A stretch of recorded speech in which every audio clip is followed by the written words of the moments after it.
What is up, everybody? My name is John Soto on behalf of Apex Fight League, and today we have the one, the only Patrick Quick. How are we doing today, man? We're rocking, living the life. Yeah, fun being champion. Dude, yeah, no, I bet. So, fun fact, I didn't think to ask him to bring the belt, but I'm glad he brought it, all right? Because, Prepares. and I've never got to hold the belt before, and man, this thing is just, it's quality, okay? We got quality here at Apex. And so, this is the super lightweight belt, right? Yes, sir. And we have you guys weighing in at 147. Yep. 147, gotcha. So is that typically a little lighter than like you're used to fighting, or is that like a weight class you've always been? That's about 12 pounds above what I'm used to fighting. I fight 135 Oh, for MMA purposes. But I feel like my stand-up has just been so far ahead of my grappling and jiu-jitsu wrestling portion of it that I feel very comfortable going into these kickboxing fights not cutting weight.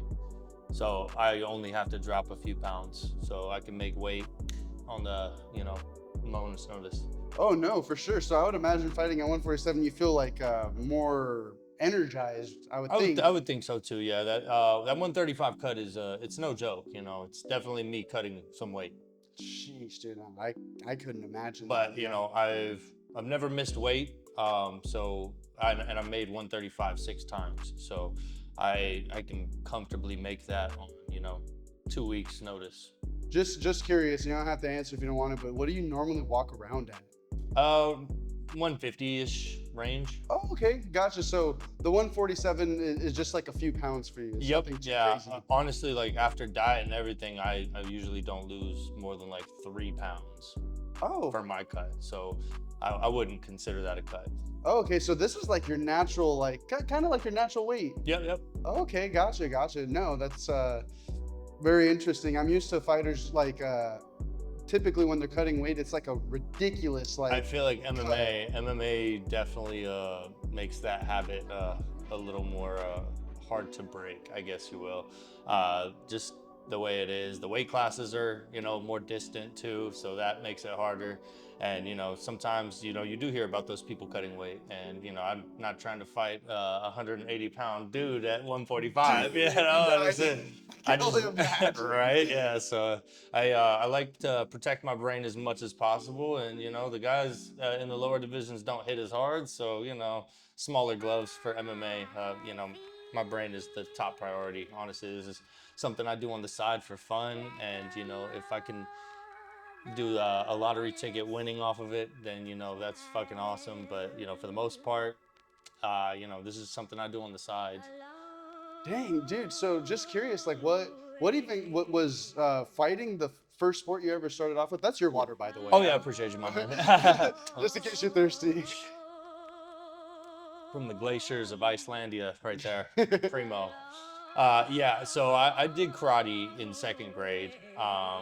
From that karate experience, I took on a kickboxing match just with no kickboxing training. And, with my karate group, I thought I was untouchable, And when I actually did that kickboxing fight, I got ravaged by leg kicks and just literally beat, honestly, to a pulp. I didn't get knocked out, but I took abuse way more than I ever want to take in a real fight. So from that, it was really humbling for me, and I decided that I needed to get into kickboxing and learn about leg kicks and start from there. I did that for like 5 6 years, and then took a little bit of a break, got back into it with boxing, and then I met Glenn through kickboxing sometime during high school, and he started opening up his own gym through COVID actually, and he got it popping, 300 plus students at his gym at Baker's. So when he was training at his house, I told him that when he got a gym, I would come and train with him. He did, I did, and thus the MMA portion of it got started. But I Muay Thai is like my passion, if you will. Kickboxing is where my heart is. Standing up is where I want to be at all times. If I could go out there and not have to wrestle, I think that that's what people want to see, and that's the show I want to provide. So that's why this kickboxing has been good to me. So I'm gonna keep doing it while I can. Dude, no, and a show you want to provide, you absolutely did with your last fight, dude. Oh my God, that was a. I mean, I could say it's a war all I want, but you Yeah. probably felt like it was a war. Would you say that that is definitely one of the more like complex fights you've ever had, where you had to really dig deep? Yeah, no, absolutely. I feel like that fight was, honestly, it could have went either way. And round 4 and 5 won that for me. I felt like he was fading just slightly more than me, and not down talking him at all. But because I definitely underestimated him. I truly did, and I'm almost embarrassed to say that because I respect everybody that comes into the ring, but I came in there thinking that I was gonna finish him very early, and it was gonna be a quick night. But he came with a heart of a lion, and he gave me a run for my money. But I think that this belt was won on those championship rounds. Like that's where I feel like I took over. But that being said, that kid rocked me harder than I had been rocked in any other fight. Have never I've never went 5 rounds. So that was a first for me too. It was good to experience those championship rounds. Definitely a great learning experience for both of us, truly. And yeah, just I don't think I'd ever taken that many strikes in even my last 3 fights combined. Like I felt like I got hit a lot more than I wanted to by this man. So hats off to Jesse Martinez. Dude, yeah, no, I trained with Jesse for a while, and I knew like I had seen you fight. The first fight I ever saw you fight was at the Stratosphere, Mhm. and ever since then you were on my radar. I was like, dude, this guy's piston left hand is Yeah. just, dude, it's just a laser beam directly Yo. forward. And so ever since then, man, you've stuck on my radar, and I saw your fight with, I believe his name's Alec. Yep. Alec, yeah, no, I saw your fight with him, and then obviously I was at the last fight. And man, when I tell you that, like, having met both of you, I was just like, man, like, I was like, this is gonna be like, I don't know what everybody else is expecting, but I was like, but from what I saw, I was like, dude, I didn't think either person was gonna go down. I was like, I think these are two really tough dudes. I don't even think I've ever seen you wobbled or like anything. Like, I've never seen you hurt, like, to the point where like it kind of shocked you. I've never seen that before, and I hadn't seen that from him. So I was expecting it to go the distance, and I was expecting it to be very close because I was like, dude, these are two beasts. Like, Yeah. I was like, neither one of them has quit in them, so Yeah, we were going. it's gonna be a war. And dude, it was, man. That was one of the most awesome fights I've ever seen. So, dude, you are a showman as much as you are a fighter. Appreciate that. And so, as far as the belt goes, how do you feel like that's changed your confidence level going into this belt? Honestly, as much as you say that was a war and everything, that like, and then just me mentally being hard on myself, I wasn't exactly like happy with that performance. You know what I'm saying? Like, I don't feel like it showed as good as I was. I feel like if I was him, I wanted to make that fight as like dirty as possible, like with the clinch work, and that's exactly what I felt like he was trying to do. So I feel like he came in with the right game plan. I feel like he tried to make it so dirty that like I wasn't able to show as clean as I normally do or I had in my last couple fights. So it's just like, for me, it's like, all right, I'm never gonna take anybody for granted ever again. Like I'm everybody, I need to, from here forward, the people I'm fighting, they're only gonna keep getting better and better. And the only logical thought process is to know that each one of these guys can hurt me, absolutely. And I'm trying to hurt them at the same time.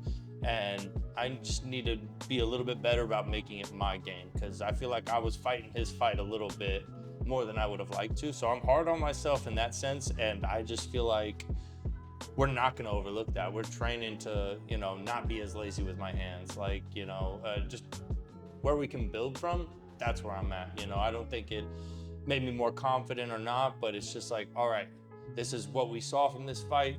This is how we need to adjust, and we're going to keep moving forward. So that's where I'm at with, I guess, the confidence and everything of that. So it's just, it put it into perspective a little bit for me. Like, I need to, be 100% me as I can, especially when they're, because, the more advanced we're getting to, it's he's going to try to get it into his world, and I want to keep it in mine.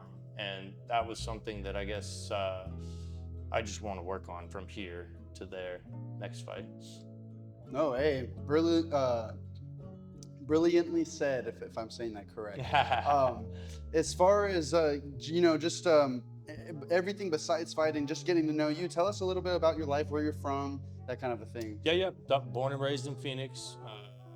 I've traveled a little bit, and I honestly couldn't see myself living anywhere but here. So I think I'll be a Phoenician for a while. I work at Hash Kitchen. That's my main job. I bartend there Thursday to Sunday. Always throwing a party there. That's something I really love doing, is bartending. I actually have a second job. It's in Scottsdale. I bartend over at the restaurant. It's called the Mexicano. It's off of Cactus and what is that road? Tatum and Cactus. And in that hospitality industry, that's just is a big part of who I am. I feel like I always think of this Elon Musk quote, to be 100% happy, he said, you have to be happy at work and you have to be happy in your home. And I can honestly say that I love what I do, hospitality-wise, taking care of guests, bartending, putting on a show for them while they're there, making their moments memorable. It's something people wouldn't really think about as much, but I honestly, I take that to heart, really, and I try to make, you don't know what somebody's celebrating if they're going out. Maybe they are just going out to eat, and that's it. But maybe they're celebrating getting married or anniversary or something like that. And those are the moments that I like to make more impactful. So yeah, I love what I do. I got 3 kids, 2 daughters, a son. My oldest children are the daughters. They're 9 and 7. Just graduated 4th and 2nd grade. Or no, 4th and 1st grade, going into 2nd. Oh, no, actually 2nd and 4th are the grades they're going to, sorry. And then I have my 3-year-old son. Let's see, yeah, family's super important to me. I could not be where I am without my children. So again, they definitely give me motivation to keep pursuing my fighting, and to keep moving forward at work. The bigger picture of everything is, supporting and creating a lifestyle in which they can do whatever they want to do in life. And yeah, that pretty much sums me up. Dude, no, you definitely are a family man at heart, it seems. So nothing wrong with that at all. Very admirable. As far as like hobbies that you like to do besides fighting, like what are some things that you like to do, like to make fun outside of that realm? If I've been very picky, this is more of like a vacation treat to me, but I like to go hiking. I honestly, I try to translate everything to fighting as my creative outlook. So as far as like hobbies go, I'm not at the park playing basketball. I'm definitely I use a lot of my free time for training, and like, I'm not exaggerating when I'm saying I'm working almost 2 full-time jobs. Pick up my kids from school, drop them off every day, and in between that time, we're going home, we're getting something to eat, and then we're going to the gym. They're watching me work out. Sometimes I've had them, do a little bit of training too. Yes, I mean, that takes up a lot of it. Training is easily like 10 to 20 hours a week. It's funny you say that. I was, because having been with Apex, I've talked to a lot of fighters, and one thing that they all emphasize is just that balance between training and having like a normal life, like outside of that. And it's definitely a sacrifice, and it's a required sacrifice, because what we're doing, normal people don't do. They might have done that, and back in the Spartan days, it might have came a little easier, in the Coliseum type deal. But now it's like it's a requirement. You have to live. I mean, sacrifice. It is what it is. It's gonna take time away from your life, and the only way you're getting better is if you are putting in that time. I would literally hands down say, out of all these amateur fights, who trained more? Like, they won every time. Who wants it more is it's not even on it's once you start getting to that pro level, then it's like, all right, we're both putting in the time. Who wants it more? You know, that's when there's a shift. But yeah, for as far as amateur goes, it's just who's putting in the time, you know? Sheesh, yeah, no, like I think it's so easy for, you know, the audience, you know, us to like just acknowledge that there's only a fight going on, but we have no idea what it took to like actually even to get Or to what that they were point. going through, you know? Like I've just watched some of the interviews of fighters I'm interested in the future, you know, because I'm always literally I'm in this to challenge myself. So when I was looking at those interviews and such, you hear about like the things that some of the fighters were going through, and you know they still made it to that fight camp. They made weight, and you know they fought that night, and you know they got their hands raised. You don't see any of that background stuff or how hard that weight cut was for them. You know, some people cut a lot of weight, and you know that's a different battle. The fight before the fight is Oh, 90% of it, you know, and I'd say to everybody even starting out, it's just like you're so much more likely to be hurt and injured during training than you are that actual fight. And, you know, that's something that gets me through the fight is just like, I do this hours and hours on end every week and I'm not injured. I'll be damned if I'm going to be injured right now. Yeah, that would suck a month out from. Oh, yeah, yeah. 'Cause Oh, that wouldn't too. give you. I mean, I would think that wouldn't give you like really much time to recover. Oh, yeah. Or then how are you training, you know? Dude, yeah, no, I didn't even think about that. Oh yeah, so it's just, there's a lot of, you know, moving parts. So it's just like if you're a real fan of, you know, the sport, you got to respect everybody that goes in there. You know what I'm saying? Like, and nobody's guaranteed to make it out either. No, dude, trust me. Like, if one thing has taught me, you know, working with Apex and things of that nature, man, is that like I've seen people that like I've talked to beforehand, got to know them really well, and then I see them, you know, get knocked out. That is, and meanwhile everybody's and I'm just sitting there like, I can't believe that just happened. Right? You know, and like, I hope they're okay. no, yeah, straight up. So now that, you know, I'm interviewing fighters and getting to know everybody on a personal level, it's not so much like, oh, I hope this person wins. I hope this person wins. It's more so just like, I hope everybody is able to walk away Yeah. like normal after Real. this and continue their career, right? Absolutely. So definitely, you know, it's the game that's played though. You know, it's the hurt game. I know that as far as you fighting, what got you into Apex? How'd you even hear about Apex? Oh, so there was like, were they PFA before? I believe so. Yeah. So, I mean, Todd's been a promoter, you know, in the game for what? I don't even know how long, at the risk of sounding wrong, but I know he's been doing it for the better part of 2 decades. So, More than likely. yeah. So, I mean, yeah, Todd's, I've always had Todd's information, I think ever since I was like 16. Oh, shit. Yeah, I'm 30 now, so good 14 You're years. 30? Yeah. Oh, dang, dude. Hey, good genetics. I thought you were like around my age. You gotta work out a lot. Right? Yeah. So Todd's been in it for a while. He's had my information, and then obviously we know about the fights I've done for Apex, PFA. I've done fights for Rough, but when I was a kid, I was doing little kickboxing fights here and there too. So it's been a long time coming. Dude, no, sweet. So now that we've gotten to know you and your history with Apex, I kind of want to just jump directly into the questions that I got Yeah. Let's laid go. out for us right now. So let's start with, let's see here. So one of the first questions I have is congratulations on your super lightweight championship with Apex Fight League. Can you walk us through the moment you realized you'd won the title and what was going through your mind in the ring when you got your hand raised? I definitely felt like I did enough to win. I wasn't shocked per se, but realistically, in my head, I had me winning round 1 guaranteed. I had like 2 and 3 for him, but I could have so I didn't have him like definitively winning it, but I knew that those ones were the closest. And then I thought 4 and 5, I skated away. So I felt like 3 rounds to 2 on the worst end of it. I felt like there was, you know, no shot I wasn't taking that belt home.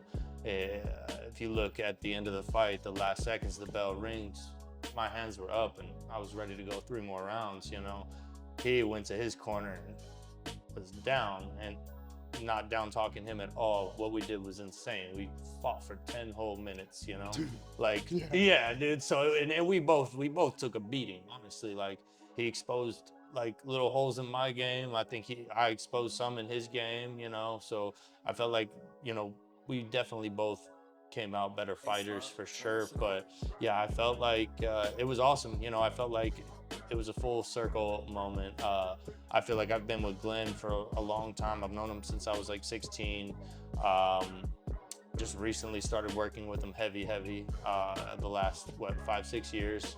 And you know, I when I go in there, he has my complete trust. I just try to relax myself, let my body do its thing, and you know, I trust my training and I trust him. You know, it sounds weird too that you know, there'll be like 200-300 people in the Apex building. You know, it's booming, there's music playing, it's loud, and I will hear Glenn's voice. Like, and I know that no matter what happens, if I get caught with something or whatever, I can listen to him, and I know that I trust that he's gonna get me back on track, you know.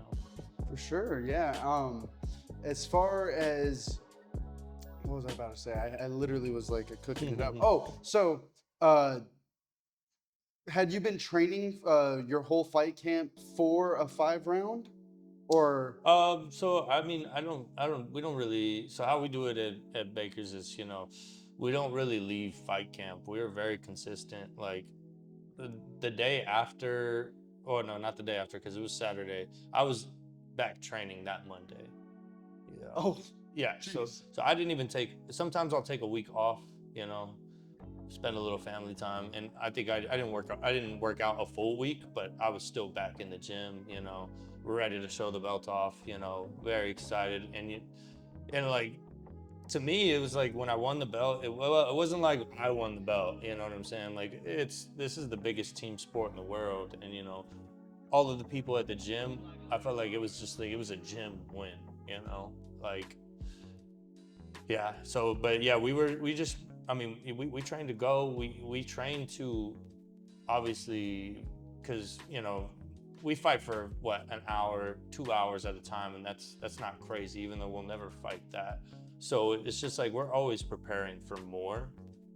So an extra 2 rounds, you know, it didn't really change much on how we were doing things. But yeah, we're always going. We're always in fight camp at Baker's. No, sweet. And correct me if I'm wrong, but originally it was actually supposed to be a 3 rounder, right? Yep. Yeah. So, but like, I was excited. You know, title fight meant no shin pads. I love no shin pads. I feel like my shins have been conditioned for years. So. Dude, well, yeah, you TKO'd somebody with leg kicks, so with the pads on, huh? I can't even imagine, dude. Because like, I mean, you know, I've taken shots to my leg before, and it's just like, I can't even imagine what it's like without shin pads. Oh yeah. Like, that's baseball bat. Insane. Yeah, no, it's literally a baseball bat. And so with it turning to 5 rounds, it sounds like the strategy didn't change too much. Yeah, I mean, I was a little nervous too, though. I'll admit, like that's a little longer, like 4 minutes, man. After you've already, you know, went a full 3 rounders, and we pushed it. Like, I feel like the first 2 rounds, we literally did not stop moving. Dude. Yeah. And then I think that third round, that's the third round. It's the one, I think they posted your video of it, and you could see me, I get backed into the corner, and he throws like a 5-punch combination, and then I blocked them all, put my hands down, he came up over top with like a right hand. That rocked me, like, honestly. He clinched right after, and I think that was his worst mistake. I honestly think he probably could have finished me right there. Like, that's how hard I got hit. Rang my bell for sure. But yeah, like, so I think that's why I leaned on giving him the third round. But I feel like looking back at it, it was so close, you know. Sheesh, yeah, no, hey man, we will never understand the mentality it takes to get in there. And I mean, like you said, you know, getting your bell rung, that's got to be such a, like, especially if it hasn't happened to you before. Oh yeah, that's probably you're like on the spot right here. You've been fighting 3 minutes, and then, you know, you just got hit. And you're like, okay, let's glue this hand to my head and make sure that never happens again. Yeah, I can't even, like, the fear of, like, I think the literally after it happened, I think the rest of my hand, I don't even know if I threw a 2 or after a straight. I literally, I was like, we are not going down like that, Patrick. Let's, you know, get our shit together. No, hey man, it sounds like the fight IQ kicked in for sure. Instincts, you know. Trust your training, you know. Let it ride. Muscle memory. Moving on to the second question, with, correct me if I'm wrong, 3-1 record, right? Yep. Okay, so with a 3-1 record, you've shown incredible promise in the Muay Thai and kickboxing. What do you feel has been the key to your success so far, especially in such a competitive division? Movement, footwork. And I feel like my footwork set, and so I'm left-handed, so that's always, you know, tricky for some people if they haven't fought a lot of left-handers. So, but even with that and my reach, you know, I'm big on footwork, and I'm trying to be in positions where they can't hit me. And ideally, I want to go in there and, you know, show some cool combinations and then not get hit back. If I can end every fight without getting hit, you know, I promise you that's what I choose over everything else, because I think one is too many. No, I could only imagine. Like, as far as being a southpaw goes, do you find it more difficult fighting other southpaws than like a regular orthodox fighter? So I mean, my first like southpaw was Alex Schwartz, and I felt like I handled that very well. Yeah. Okay. So Fair enough. to answer that, I mean, but honestly, like I would hate to say that fighting is as simple as you know, your stance changes everything. I've fought in a lot of southpaws, like in training. I swear they're like attracted to. It's like a magnet, you know. I'm a southpaw magnet because I'm a southpaw. So anywhere I've training, I've always had like, you know, 2 to 4 partners. You know, so it's like something I'm not unfamiliar with, and at the same time too, especially more recently, I've been training my orthodox side too. And I feel like a lot of people are very archaic in their ways of not switching stances, and or they switch stances in the wrong kind of way. Like, oh, my legs hurt, now I'm gonna switch stances, or you know, they switch stances awkwardly in between exchanges. I feel like I blend my footwork, my head movement, and even like defense into switching and putting that into my strikes. And I think that's I showed it a little bit, but like I said, what's his name? Jesse Martinez. He definitely was pressuring the whole time, so it was hard to find like a rhythm and motion for the footwork. So he did a good job like neutralizing that a little bit, but you know, obviously we were able still to get some shots off. Oh no, hey, like I just remember every time I saw a punch landed between either one of you, it was just impact. Yeah. Like, cause I mean, your last 2 fights before Jesse, I hadn't seen you. I don't even think really get touched that much. Oh yeah, Like, with Alex Schwartz, I felt like I walked out and my heart rate didn't even really go up. I was almost a little disappointed, but you know, I know he's a warrior, so you know, everybody has their off days and stuff. So, not even talking down on him. But with Yair Rodriguez, that guy came and you know, he was, even though he was getting touched, he was constantly going forward. But I felt like that was the perfect way. That was the perfect fight for me. That's how I want to fight every time, is just movement and, you know, use my full range and not get hit nearly as much. So hopefully we're gonna do that with this one coming up. no, hey man, I was super surprised at the heart at I believe, yeah, Yair, is that his name? Oh And yeah, fucking he warrior. kept getting back up. Oh I yeah. was like, geez. Yep. Like, man, hey, props to him. Yeah. I was like, man, that's a tough dude. And I could only imagine like fighting him, you're probably just like, why is he not like, Oh, dude, my hands hurt after, bro. I was just like, man, like, it's exhausting hitting somebody and then, you know, keep going forward. It's almost a little discouraging. Like, dude, I hit you with everything, like, you know, and then you're still coming at me. Yeah, no, but it was a good fight. Definitely a beautiful experience for me. they got you in 12 ounces, right? Or Yeah, I think above, like, I want to say like 147 and above is 12, and I think 147 and or like below 147 is 10 ounces. Gotcha. And so, kind of moving over to the third question, we got your one loss must have been a pivotal moment in your career. How did that experience shape your approach to training and fighting, and what lessons did you carry into your next few bouts? So a little bit of controversy within that one, and I'm not trying to take away that win from him. You know, he did his job. I felt like they counted. He jumped out and did like a fucking drop kick right off the jump. I blocked it, but the shin pads they gave me, they were XLs. I'm a medium for the shin pads, so it covered my whole foot. And on the PFA arena, it was like very slick. It was black and slick. It didn't have the grip that the Apex one has. So every time he would kick my leg, even if it wasn't like he didn't even bruise my leg, but he landed probably a good like 15 leg kicks. But it was just like it would cause me to be unbalanced, and I could not like find because my whole foot was covered.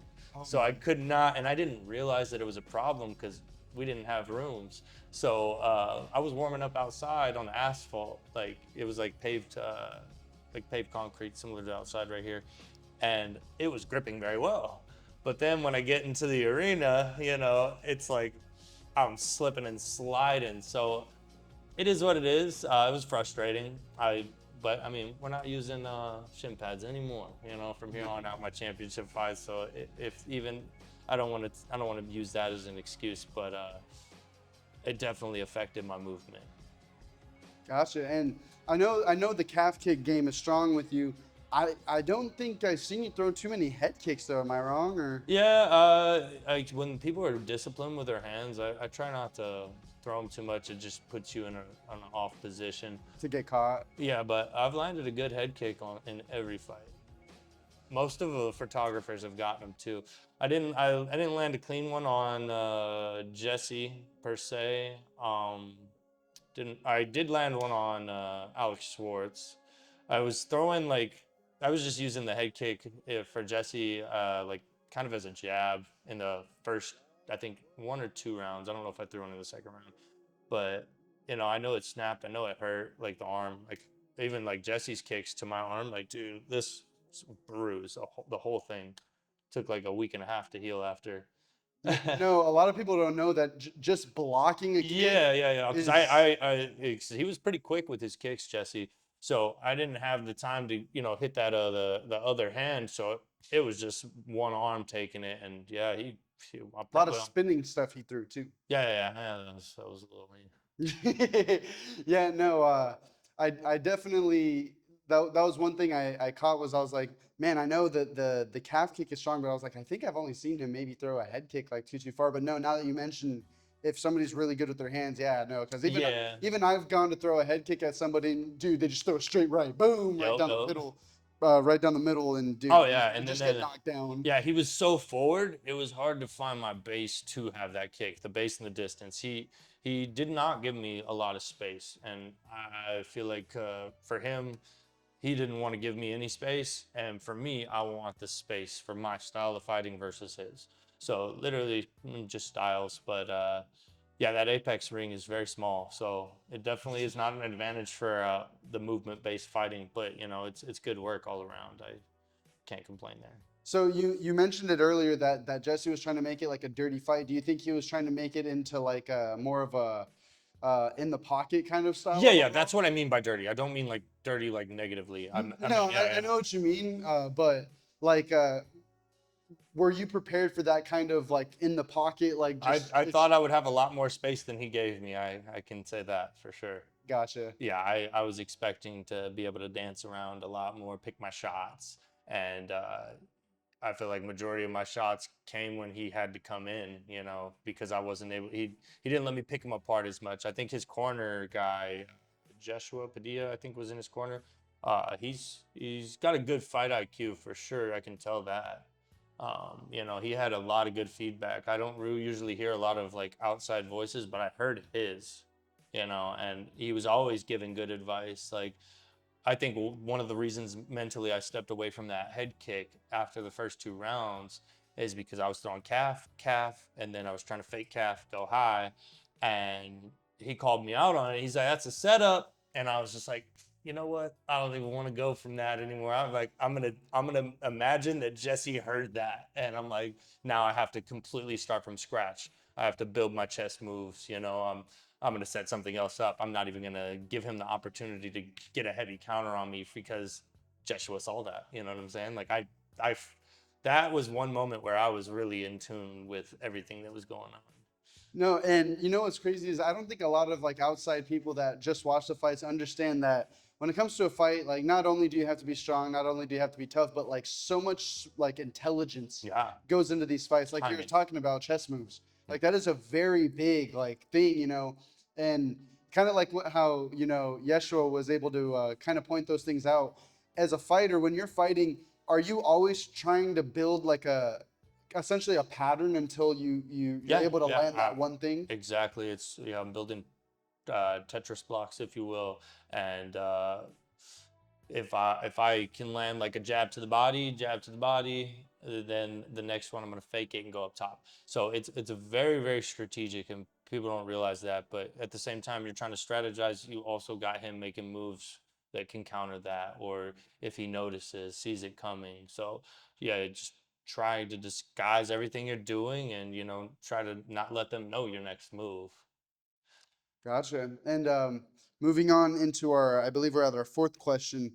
We got Apex Fight League is known for its high energy events like Apex 6, K1, kickboxing, and Muay Thai. What's it like stepping into the ring, and how do you handle the adrenaline of fight night? Yeah, I just try to take my head away from it. I just, I believe in myself.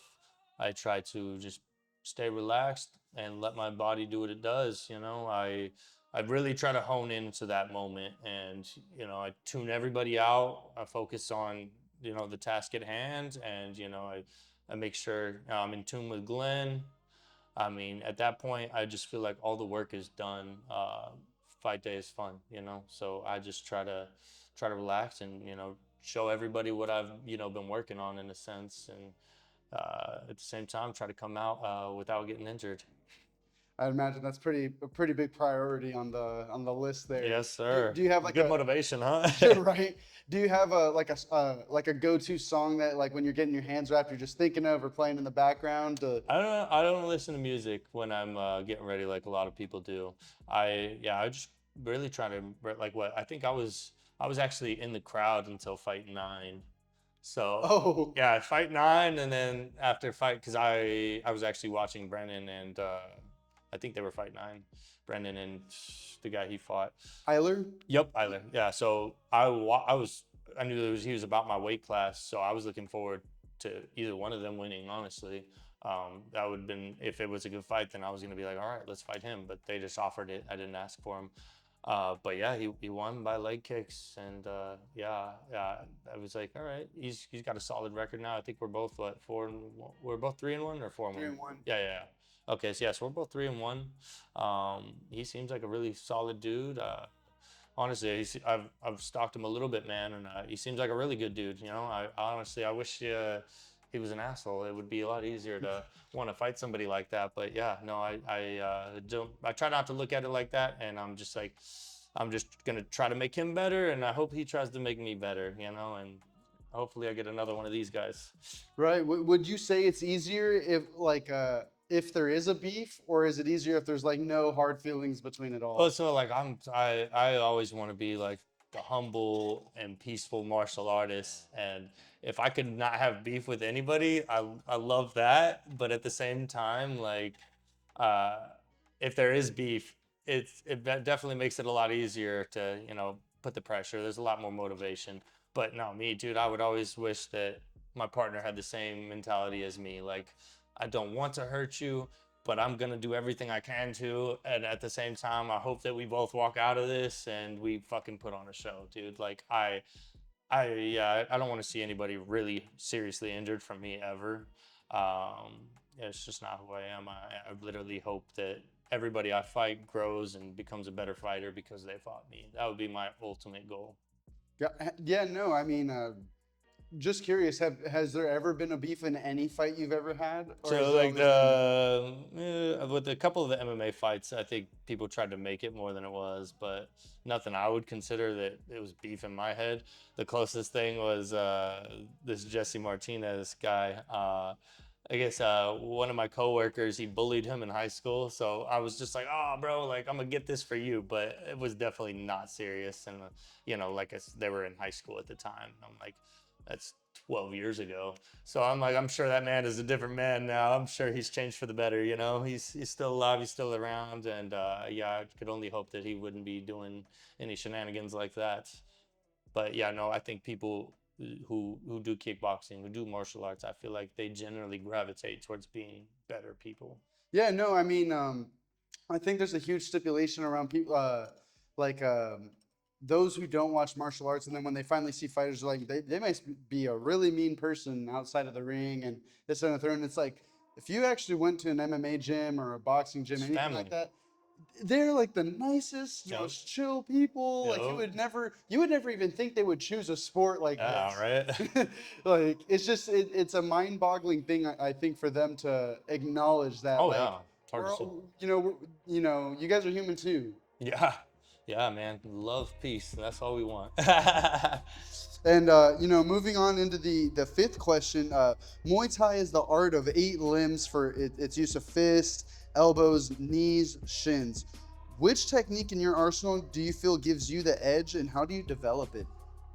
So I think I have some gnarly kicks, and I've literally, it's just it was from karate. I felt like I was able to disguise and be quick.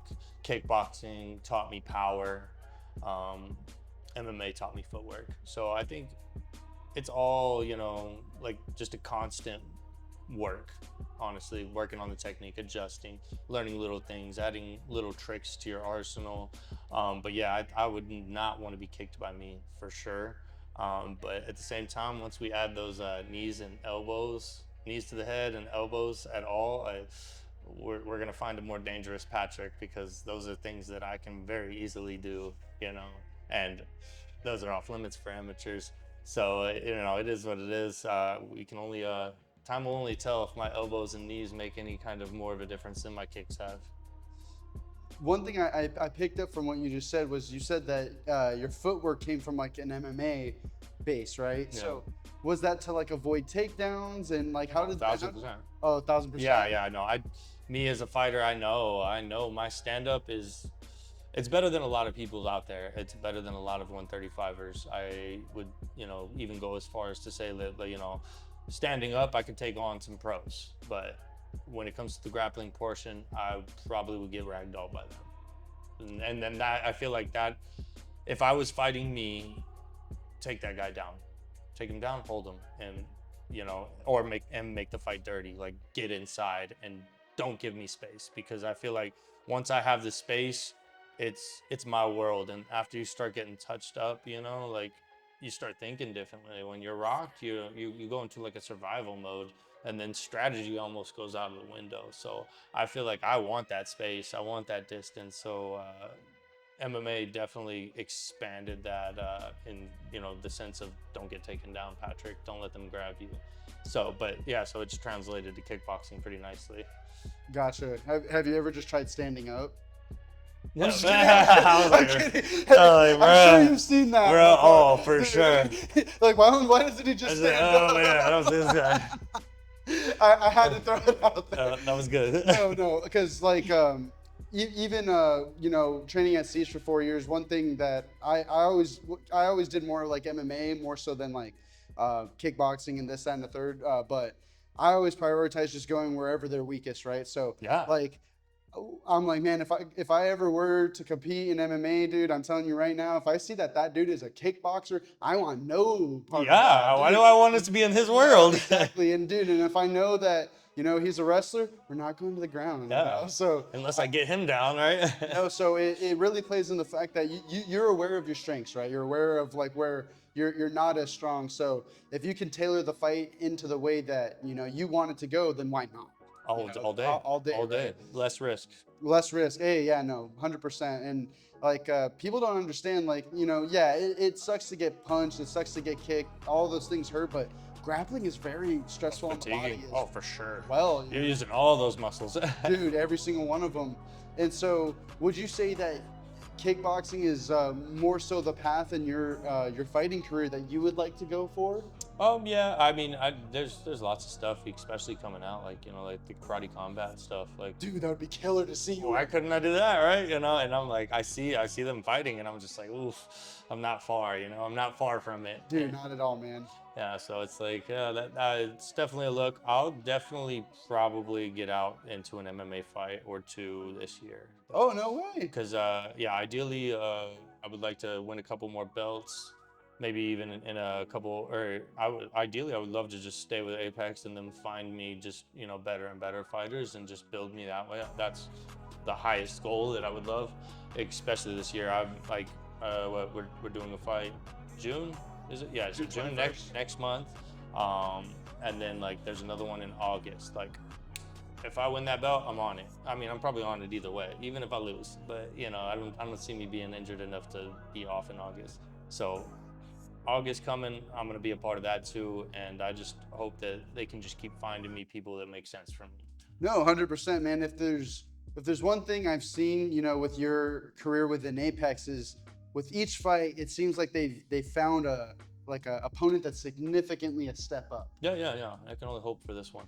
No, 100%. And so, I know you talked about earlier how, in a non-disrespectful way, you didn't you maybe underestimated Jesse's skills, right? Yeah. Do you think after that fight with your up and coming opponent Brendan, do you think that changed your whole And I don't want to say that. I honestly feel like from what I watched, I feel like Jess is a better fighter than Brendan.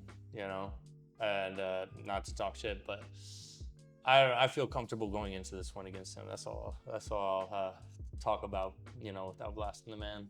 Gotcha. But I feel very comfortable coming into this. I feel like that's a good first defense. Hey, I don't think there's anything wrong with confidence. You don't ever want to doubt yourself, right? Yeah. No. I wouldn't step in there if I didn't believe I could take him. No, 100%. Since you competed MMA, I'm sure you know George St. Pierre, right? Mhm. So one thing that I think is really good that he says is, don't ever underestimate your opponent, but also don't put him on a pedestal. Yeah. Just acknowledge the danger that's there and act accordingly. Yeah. And I think you're doing a good job at that. I appreciate that. And so moving on into our sixth question, can you share a story from your training camp for the championship fight? Was there a moment, maybe a grueling session or a breakthrough that made you feel ready to claim the title? I can't say that there really was in that sense, but we had that title in mind. We knew with our last few performances that we were on the path to get it, and then it switched to a title fight. I think 2 weeks before. So at that point, all the training's done. 2 weeks. That's when we start. That's when the dieting portion comes in. So it was the same fight we were training for. We didn't go any harder or not. We just kept the train moving. So unfortunately, due to the lack of notice, I wouldn't say that there was a breakthrough or anything. It was just, we're ready for this. This is what we were moving towards. It just happened faster. So, we're ready. Accept it. Let's go. Was it Todd that gave you the call to let you know it was a championship match? It was either Todd or Josh. Yeah, one of those two for sure. One of those two. And so, but dude, the day that they told me, I was thrilled, man. I was like, main event, dude. I was like, that's mind blowing to me. That was truly an honor. I was happy that they thought of us, me and Jesse. I think we had the most traction on social media. I think that was probably a big portion of it. But it was I think it was good for both of us, and I was so excited for it, man. I told everybody. I think I sold 4 ringside seats, man. I was just on cloud 9. It didn't matter if I won it or not, I made it there. I made it to a main event, then I put on a good show, So I was super happy with the performance. Obviously, I wish everybody wishes they could have done better, but it was a great performance, great night. And then it was at 2, so I still got to hang out with everybody and be home in bed by 10:30. It was nice. Did you have work the next day? I did. Yeah, I did. I didn't request a day off. Like I said, I was very confident coming in, but obviously he gave me a run for my money. But yeah, I always tell my work if I think that there's greater than 60% chance I'll be injured, then I'll request the day off. But I haven't requested any days off for the next one either. I take it your coworkers know what you do for a living. So Oh yeah, if they see you come in with like a black eye or something, they're just like, yeah, man. you just, When I was training with MMA heavy, like, well, it was probably like a year ago. That was like a year ago for that previous 3 years. That was like my peak of training, and I was doing 3-4 hours a day with, 4 black belts in jiu-jitsu, 2 professional fighters on the floor at all times, and we were just, we were going, and that was how we were doing things. And those MMA gloves are a lot less forgiving on your face. So, 4 ounces. oh yeah, man. So I would have a black eye like every other month. And working in a restaurant, you could only imagine. Oh, I know you don't listen very well, so make sure you write down my order. Little jokes like that all day. So you get some thick skin too. No, good to know. And kind of winding down, we got a couple more questions. If you could give one piece of advice to young fighters dreaming of becoming a champion like you, what would it be based on your own path to the title? Time and consistency. I like to think of like, especially now that I've done it for years, all this training, I feel like the blocks of me getting better do not come nearly as often. So I'd say like for every like 200 hours I put in, like I'm barely getting a step up from where I'm at. But obviously when you first start out, you see those blocks build really quick, and it's just consistency, getting in there, every time you take a break, it takes so much, like, it comes back quick, the cardio and everything, but it's just like, you have that build up to get to where like you were, and it's just like it's painful experience on your lungs, on your body. And it's just like, if you stay in shape and just consistently keep doing it, that and stretching, I will say, I will not even start a training session, I don't care if I'm 20 minutes late, not stepping onto that mat without stretching. So I definitely, being aware of the body, stretching all of the muscles that you use, and consistency, that's 90% of the battle. The other 10% is just, your mental fortitude, whether you have it or not, that grit to keep going, or, keep pushing yourself.